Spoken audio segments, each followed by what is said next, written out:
हम सब सांस लेना जानते हैं, पर क्या आपने कभी उसकी गहराई को महसूस किया है? हर सांस के भीतर एक अद्भुत ऊर्जा का रहस्य छुपा है, एक ऐसी ऊर्जा जो मन को शांत करती है, हृदय को सशक्त बनाती है और आत्मा को आजादी देती है।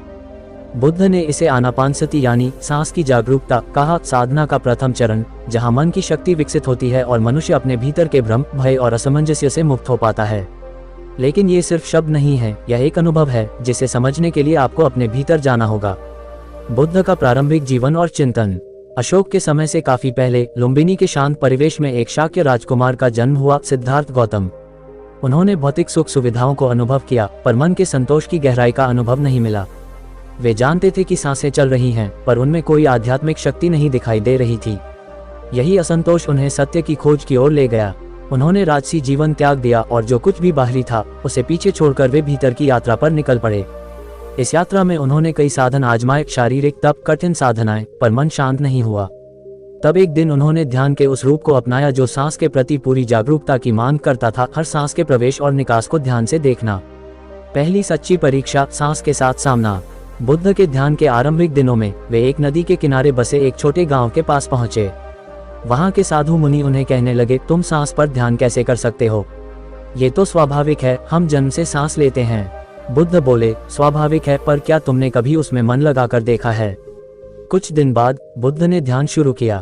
पहले तो मन बहुत विचलित हुआ, अतीत की यादें, भविष्य की योजनाएं, छोटे छोटे बेचैन विचार मन में उत्पन्न होने लगे।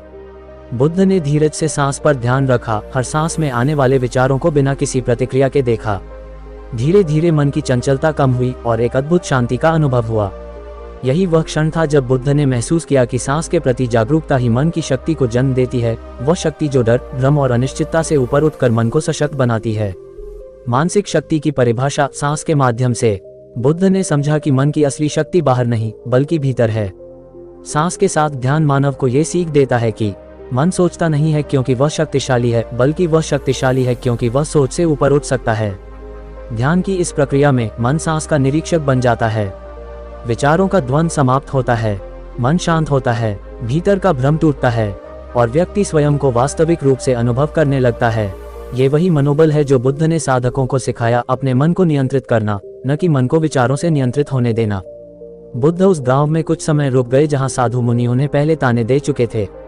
गांव के लोग भी बुद्ध की साधना और आत्मनिरीक्षण की गहराई से प्रभावित नहीं थे। एक दिन गांव में भयंकर सूखा पड़ा और लोगों का मन टूट गया। डर, कॉन्फ्यूजन और चिंता ने उन्हें घेरे रखा। बुद्ध ने गांव वालों से कहा, आओ हम सब सांस के साथ जागृति साधना करें। लोग हैरान थे, पर बुद्ध की बात में एक गहरी शांति थी। बस कुछ लोगों ने बुद्ध के साथ ध्यान शुरू किया, हर सांस को महसूस करते हुए, बिना किसी विचार या भाव में उलझे।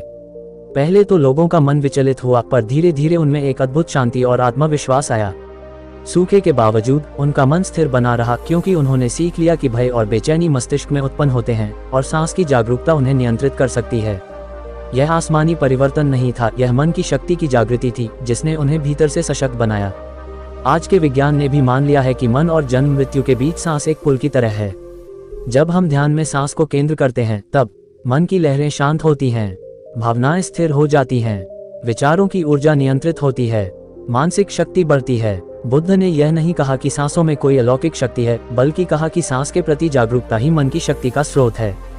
जब हम सांस पर ध्यान रखते हैं, तब मन सोचता नहीं है बल्कि देखता है, और यही देखने की क्षमता ही सच्ची शक्ति है। एक दिन बुद्ध अपने शिष्यों के साथ बैठे और कहा, मन एक जंगल की तरह है। अगर आप उसे अनियंत्रित छोड़ देंगे तो भ्रम, डर और उलझनें वहीं बढ़ेंगी।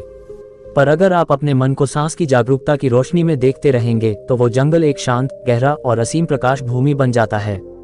यह कोई कल्पना नहीं थी, यह उनका प्रत्यक्ष अनुभव था। उन्होंने मन की शक्ति और सांस की महाशक्ति को एक सूत्र में बांधकर बताया कि सांस को केंद्र करो, मन को नियंत्रित करो और स्वयं को मुक्त करो। आज जब आपका मन अस्थिर हो, जब आपको डर, चिंता या उलझन लगे, याद रखो बुद्ध का यही उपदेश, सांस के प्रति पूरी जागरूकता ही मन की शक्ति को जगाती है। जब आप हर सांस को शांति से देखते हो, जब आप हर विचार को एक आकाश की तरह देखते हो, तब आप न केवल मानसिक शक्ति पाते हो बल्कि आत्मस्वरूप ऊर्जा को भी महसूस करते हो।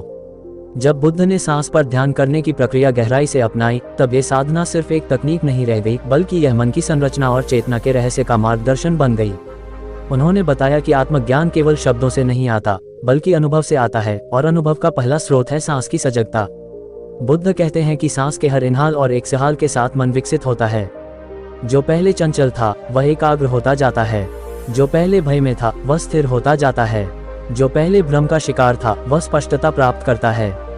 यहाँ बुद्ध का सबसे बड़ा रहस्य यही है, सांस की जागरूकता ही मन का साक्षी भाव जगाती है। जब मन स्थिर हो जाता है तो वह अपने भीतर की गहराइयों को देख पाता है, विचारों के उत्पन्न होने और लुप्त होने को, भावनाओं के उभरने और शांत होने को, और जीवन का वास्तविक स्वरूप जो निरंतर परिवर्तनशील है उसको समझ पाता है। ये सीख केवल ध्यान के रूप में नहीं थी बल्कि जीवन की गहन समझ थी। बुद्ध ने अपने शिष्यों को सिर्फ यह नहीं बताया कि सांस पर ध्यान करो, बल्कि 16 चरणों की विस्तृत प्रक्रिया भी बताई जिसे आनापानसति सूत्र कहा गया। इन 16 चरणों में सांस को मन की गहराई तक ले जाने का मार्ग बताया गया है, पहले शारीरिक अनुभव से, फिर भावनात्मक अनुभव से, फिर मानसिक नियंत्रण से और अंत में धर्म वास्तविकता की जागरूकता तक। ये 16 चरण सरल नहीं थे, ये मन को उसकी मूल प्रकृति की ओर ले जाने वाले थे। उदाहरण के रूप से सांस के आने जाने को जानना, संपूर्ण शरीर के साथ सांस को अनुभव करना, मन की अनुभूतियों को जानना, इंद्रियों और विचारों की निरंतरता को देखना। निरंतरता की अनुभूति सब कुछ क्षणभंगुर है, इच्छाओं का शमन, मन की स्पष्टता और एकाग्रता, अंत में त्याग और मुक्ति की अनुभूति। ये सारी प्रक्रिया इतनी गहन थी कि साधक धीरे धीरे मन के भ्रमों से मुक्त होकर जीवन को वास्तविक रूप में देखने लगता है, जैसा कि बुद्ध ने स्वयं अनुभव किया था। जब साधक इन चरणों का अभ्यास करता है तब वह ये समझने लगता है, मन केवल विचारों का समूह नहीं है बल्कि वह स्वयं चेतना की ऊर्जा है, और सांस ही उस चेतना को स्थिर और सशक्त बनाती है। विचार आते घटते देखते हुए ध्यान ये सिखाता है कि विचार हमारी वास्तविक पहचान नहीं है, वे आते हैं, हम उन्हें देखते हैं, पर वे मन का सारा अर्थ नहीं है। ये वही क्षण है जब साधक को मन की शक्ति का प्रत्यक्ष अनुभव होता है कि मन अपनी इच्छा से स्थिर हो सकता है और भ्रम की जगह स्पष्टता ले सकती है। एक वृद्ध साधक जिसने बुद्ध के पास ध्यान सीख रखा था, एक दिन बोला, मैंने संसार की हर चीज देखी पर तब तक नहीं समझ पाया जब तक मैंने अपनी सांस की शुरुआत और अंत को एक मिनट तक सजगता से नहीं देखा। बुद्ध ने मुस्कुराकर कहा, जब तुम सांस को जान जाते हो तभी तुम मन को जान पाते हो, और जब मन निरंतर जागृत होता है तभी जीवन की गहराई जाना जाता है।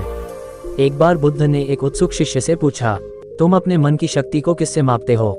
शिष्य बोला, मैं सोच और निर्णयों से मापता हूँ। बुद्ध बोले, मन की असली शक्ति निर्णय में नहीं, निर्णय के पीछे की शांति में होती है, और यही शांति सांस की सजगता से आती है।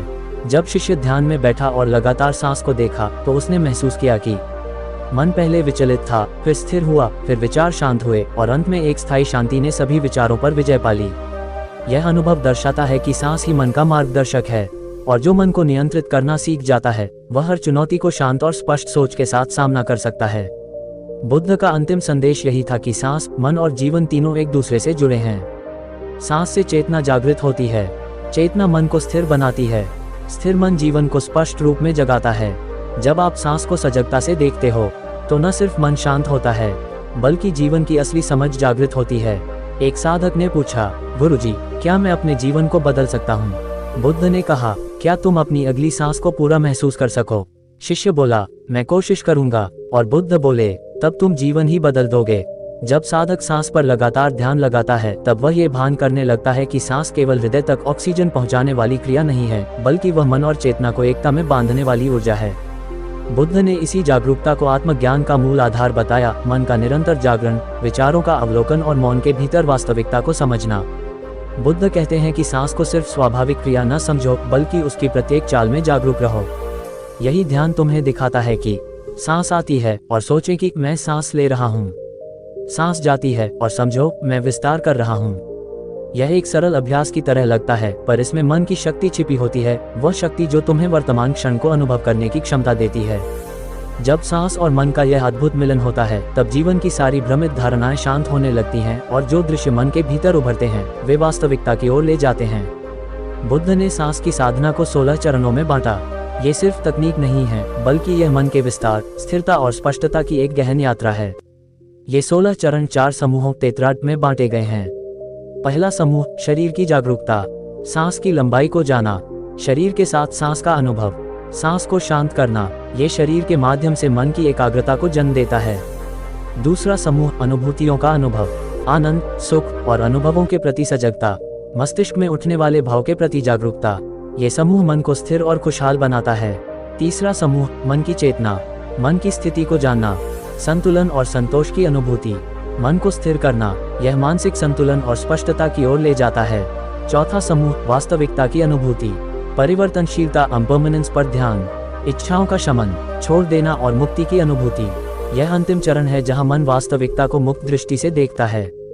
ये साधना सिर्फ मन को शांत नहीं करती, बल्कि तुम्हें मन की गहराइयों से जोड़ती है, जहां जीवन की वास्तविकता, परिवर्तनशीलता और स्वतंत्रता का अनुभव होता है। जब साधक सांस के प्रत्येक पल पर सजग रहता है, तो वह महसूस करता है कि मन उसी क्षण की तरह क्षणभंगुर है। विचार वही उत्पन्न होते हैं और लुप्त हो जाते हैं। जो भी अनुभव होता है वह क्षणभंगुर ही है। यह अनुभूति जीवन की एक सच्चाई बन जाती है। सब कुछ क्षणभंगुर है, कुछ भी स्थायी नहीं है। इसे अनित्यत्व यानी तीसरी सच्चाई भी कहते हैं, एक बुद्ध की गहरी शिक्षा। जब हम सांस की वास्तविकता को समझते हैं, तब भय और इच्छा की जगह स्थिरता और स्पष्टता आती है, क्योंकि हम समझते हैं मन का असली स्वरूप वही है जो विचारों के आवागमन के बीच शांति में स्थित है। बुद्ध ने एक बार अपने शिष्यों से कहा, मन एक जंगल की तरह है, यदि तुम उसे अनियंत्रित छोड़ दोगे तो विचलन, भय और भ्रम उसका घना अंधेरा बढ़ाते हैं। पर यदि तुम अपनी सांस की तरह प्रत्येक पल को सजगता से देखते हो, तो वही मन एक शांत, विशुद्ध और प्रकाशमान स्थान बन जाता है। इसका मतलब यह है कि सांस मन को स्थिर बनाती है। स्थिर मन जीवन में स्पष्टता लाता है। स्पष्टता वास्तविक जागरण का मार्ग है। इस तरह सांस एक साधारण शारीरिक क्रिया से बदलकर जीवन की रहस्यात्मक शक्ति बन जाती है, जिसकी सहायता से साधक जीवन के वास्तविक स्वरूप को देख पाता है और उसके भीतर जागृत शक्ति अनुभव करता है। आज जब तुम सांस ले रहे हो, तो सिर्फ ऑक्सीजन नहीं ले रहे, तुम मन की शक्ति, विचारों की स्पष्टता और जीवन की गहन समझ ले रहे हो। जैसे जैसे तुम सजगता से सांस की हर आवक जावक को देखते हो, तो तुम अपने मन को नियंत्रित करना सीखते हो, और जब तुम मन को नियंत्रित कर लेते हो, तो जीवन भय, द्वंद्व और भ्रम से ऊपर उठ जाता है। यही है गौतम बुद्ध की शिक्षा, सांस की महाशक्ति से मन की शक्ति का अनुभव। और यही वह शिक्षण है जो मनुष्य को शांति, स्पष्टता और आत्मज्ञान की ओर ले जाता है। जब साधक सांस ध्यान को नियमित रूप से अभ्यास करता है, तब ये केवल मन को शांत करने का साधन नहीं रह जाता, बल्कि यह जीवन की आत्मिक जागृति के साथ महत्वपूर्ण तत्वों को विकसित करने का मार्ग बन जाता है। ये सीधा संबंध बुद्ध की मूल शिक्षा से मिलता है, जहां सांस ध्यान को रूप भी कहा गया है, जिसे बुद्ध ने अपने अनुयायियों को आत्मज्ञान की ओर ले जाने के लिए बताया। 1. सतिपट्ठाना माइंडफुलनेस। ध्यान की शुरुआत सांस की जागरूकता से होती है, जहां साधक बिना किसी प्रतिक्रिया के सिर्फ सांस को देखता है। यही मूल में सतिपट्ठाना का अनुभव है, अपने अनुभव के प्रति सजगता। 2. धम्म विचार, धर्म का निरीक्षण। जैसे जैसे साधक ध्यान में गहराई तक उतरता है, वह सांस से जुड़े अनुभवों के बिना निर्णय भाव के अवलोकन सीखता है। यहाँ वह अपने मन के काम और अभिरुचियों का निरीक्षण करने लगता है। 3. वीर्य, परसिस्टेंस। मन की अड़चनें और विचलन धीरे धीरे कम होते हैं, मानसिक ऊर्जा में वृद्धि होती है और साधक दृढ़ता से ध्यान को जारी रखता है। यही वीर्य का विकास है। प्रति रैप्चर, आनंद। सांस के प्रति विस्तारित सजगता से एक सुखद, हल्की सी आनंद स्थिति उत्पन्न होती है। ये भौतिक सुखों से नहीं, अनुभव की गहराई से आता है। 5. प्रशांति, सेरेनिटी। मन और शरीर दोनों शांत होते हैं। सांस ध्यान के अभ्यास के साथ आंतरिक शांति बढ़ती है, जिससे बाकी के विचारों के प्रभाव कम हो जाते हैं। 6. समाधि, कंसंट्रेशन। एकाग्रता गहरी होती है। ऐसा बुद्ध ने कहा कि जब सांस ध्यान गहन रूप से विकसित और पालन किया जाता है, तो मन एक बिंदु पर केंद्रित होकर स्थिर हो जाता है। 7. उपेक्षा, इक्वानिमिटी। मन सभी अनुभवों के प्रति संतुलित रहता है, न तो अत्यधिक खुशी, न ही अत्यधिक दुख में डूबता है। यह उपेक्षा बुद्ध के जागरण तत्वों का अंतिम रूप है। ये 7 तत्व साधक के आंतरिक बदलते अनुभव को रेखांकित करते हैं। ये केवल भावनात्मक शांति नहीं, बल्कि आत्मिक मुक्ति की दिशा में निर्णायक प्रगति है। बुद्ध ने आनापानसति सूत्र, अनापानसति सुट्टा में ये बताया कि सांस ध्यान का अभ्यास 4 आधारों से जुड़ा है: शरीर, अनुभव, मन और मानसिक गुण। शरीर के अनुभव से जागृति। पहला स्तर साधक को सांस की लंबाई, श्वास रफ्तार और शरीर में उसके अनुभूत परिवर्तनों पर सजग बनाता है। अनुभवों की सच्चाई को देखना। आगे जैसे जैसे साधक भीतर की अनुभूतियों पर ध्यान देता है, वह समझता है कि हर भावना और अनुभूति क्षणिक है। इस क्षण भंगुरता का साक्षात्कार बुद्ध ने सत्य की मूल भावना बताया है। मन की प्रकृति को समझना। सांस ध्यान साधक को यह भी सिखाता है कि मन लगातार बदलता है, ये स्थिर नहीं रहता। इस तथ्य की समझ से मन की शक्ति बढ़ती है। मानसिक गुणों का विकास। अंत में साधक सांस ध्यान के माध्यम से अपने मन के मूल गुणों उपेक्षा, शांतता, स्पष्टता और मुक्ति दृष्टि को विकसित करता है। गौतम बुद्ध ने सांस ध्यान को कोई जटिल विधि नहीं, बल्कि एक सजीव गुरु के रूप में देखा, जो हर पल साथ रहती है और जो मन को बिना किसी अतिरिक्त साधन के वर्तमान क्षण में बांधती है। आनापानसति का अभ्यास ये सिखाता है कि सांस कभी दूर नहीं जाती, वह वर्तमान में है। जैसे जैसे व्यक्ति सांस के अनुभव में गहराई से उतरता है, वैसे वैसे उसकी ध्यान क्षमता बढ़ती है। सांस के प्रति सजगता मन को नियंत्रण सिखाती है और यह नियंत्रण ही असली शक्ति है। इसलिए बुद्ध ने कहा कि ध्यान का मूल गुरु तुम्हारी सांस है, जो हर पल तुम्हारे साथ है। उस पर सजग रहना जीवन में सत्ता और स्पष्टता का गहरा स्रोत बन जाता है। ध्यान का अभ्यास कठिन या जटिल नहीं है, बल्कि यह सबसे साधारण गतिविधि को सबसे प्रभावशाली साधन में बदल देता है, सांस। बुद्ध ने अपने अनुयायियों को बताया कि मन की शक्ति को विकसित करने का पहला और सबसे सरल कदम है श्वास प्रश्वास की जागरूकता से ध्यान करना। इसी तकनीक को अनापानसति कहा गया है, जिसका अर्थ है सांस की सजगता, माइंडफुलनेस ऑफ ब्रेथ, और यह बुद्ध की सबसे सरल और मूल ध्यान विधियों में से एक है। Practical steps, simple daily practice.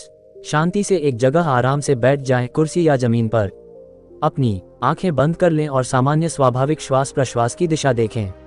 सांस को बिना बदलने, जैसे जैसे आता है वैसे ही महसूस करें। जब विचार मन में आए उन्हें न नकारें या पकड़ें, बस वापस अपने सांस की अनुभूति पर ध्यान दें। रोज 5-10 मिनट से शुरू करें, धीरे धीरे इसे 20-30 मिनट तक बढ़ाएं। इस अभ्यास से मन की चंचलता कम होती है और एकाग्रता बढ़ती है। यही बुद्ध ने मन की शक्ति का वास्तविक अभ्यास कहा। आज के वैज्ञानिक अध्ययन भी पुष्टि करते हैं कि सांस ध्यान सिर्फ आध्यात्मिक साधना नहीं, बल्कि मानसिक और शारीरिक स्वास्थ्य का विधान भी है। अनुसंधानों में पाया गया है कि नियमित सांस ध्यान अभ्यास तनाव, चिंता और अवसाद को कम करता है तथा भावनाओं को संतुलित बनाता है। ये प्रैक्टिस गुस्से, भावनात्मक प्रतिक्रियाओं को नियंत्रित करने में मदद करती है। जागरूक श्वास पर ध्यान लगाने से दिमाग की ध्यान स्थिरता बढ़ती है और भावनात्मक प्रतिक्रिया की तीव्रता घटती है। सांस ध्यान शारीरिक रूप से भी लाभदायक है। ये तनाव हार्मोन को कम करते हुए हार्ट रेट और नर्वस सिस्टम को नियंत्रित करता है, जिससे शरीर और मन दोनों शांत स्थिति में आते हैं। इन वैज्ञानिक लाभों से स्पष्ट है कि बुद्ध की सांस के प्रति जागरूकता की शिक्षा आधुनिक जीवन के मानसिक और भावनात्मक तनाव को भी प्रभावी ढंग से संभालती है। बुद्ध ने कहा कि जब हम सांस को ध्यान से देखते हैं तो हम अपने लिए सोचने से ज्यादा अपने अनुभव को महसूस करना सीखते हैं। यही ध्यान का मूल उद्देश्य है, विचारों का नियंत्रण नहीं, बल्कि विचारों के उत्पन्न होने और लुप्त होने को साक्षात्कार करना। सांस ध्यान की 16 चरण विधि इसी अनुभव गहनता को विकसित करती है, शारीरिक अनुभव से लेकर मन की स्पष्टता और अंततः स्पष्ट बोध तक। इस ध्यान में साधक सांस के अनुभव को क्षण ब क्षण देखता है, मन की चंचलता से ऊपर उठता है, वर्तमान अनुभूति में गहरा ध्यान विकसित करता है और अंत में जीवन के अनित्यत्व, इम्पर्मनेंस, विरक्ति, डिस्पैशन और त्याग, रिलिंक्विशमेंट को समझता है। ये सीख सिर्फ जीवन की कठिनाइयों से उबरने का तरीका नहीं है, ये जीवन को वास्तविक रूप में देखने का तरीका है। आनापानसति सिर्फ ध्यान की एक विधि नहीं है, बल्कि यह बुद्ध की विपश्यना इनसाइट मेडिटेशन का आधार भी है। जब साधक ध्यान को गहराई से करता है, वह महसूस करता है कि हर अनुभव क्षण भंगुर है, कुछ स्थायी नहीं है। मन की प्रतिक्रियाएं स्वयं अनुभवों के पैटर्न हैं, न कि वास्तविकता का प्रतिबिंब। सांस की सजगता से अनित्य, दुख और आत्मा अभाव की समझ विकसित होती है। ये वही ज्ञान है जिसे बुद्ध ने निर्वाण की दिशा कहा, भ्रमों से ऊपर उठकर जीवन की स्वयं सत्यता को देखना।